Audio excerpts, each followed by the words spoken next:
સરખેજ પાસેથી પસાર થતા હાઈવે નજીક તેમને એક ઓટો રિક્ષામાં પસાર થઈ રહેલા જીતેન્દ્ર અને કપિલ મળી જાય છે.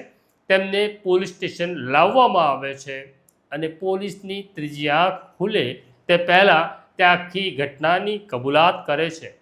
તો મામલો શું હતો? મામલો એવો હતો કે જીતેન્દ્ર બુટલેગર હતો. જીતેન્દ્રને ત્યાં અવારનવાર પોલીસને દરોડા પડતા હતા. જીતેન્દ્રને આશંકા હતી કે આ દરોડા જાવેદ પડાવી રહ્યો છે.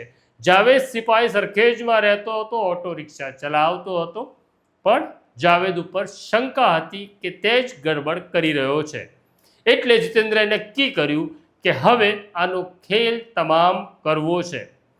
બનાવના દિવસે રાત્રે જાણકારી મળી કે જાવેદ ધોળકા સર્કલ ઉપર રિક્ષા લઈને ઊભો છે. હવે તેને ત્યાંથી કમોડ બોલાવવાનો હતો. ત્યાં તેની હત્યાનો પ્લાન બનાવવામાં આવ્યો હતો.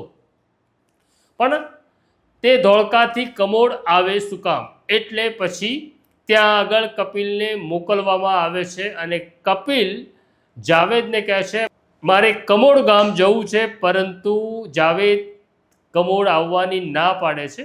કપિલ તેને લાલચ આપે છે કે મારે બહુ અગત્યનું કામ છે, હું 500 રૂપિયા ભાડું આપીશ, અને 500 રૂપિયાની લાલચમાં તે ધોળકા સર્કલથી કમોડ આવવા રવાના થાય છે. અને પછી તે બનાવના સ્થળે આવે છે. ત્યાં તેને જીતેન્દ્ર મળે છે.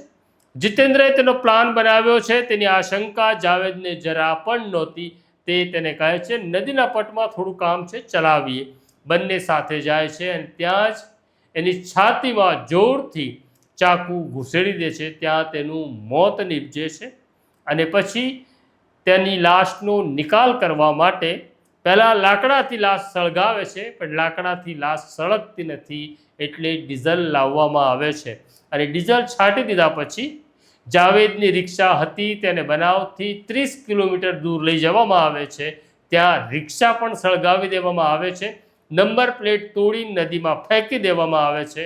આ લોકો માની રહ્યા હતા કે પોલીસ અમારા સુધી ક્યારેય પહોંચશે નહીં, આવું દરેક ગુનેગાર માને છે. પણ આખરે સરખેજ પોલીસે જીતેન્દ્ર, ભગી અને કપિલની ધરપકડ કરી લીધી હત્યાના કેસમાં.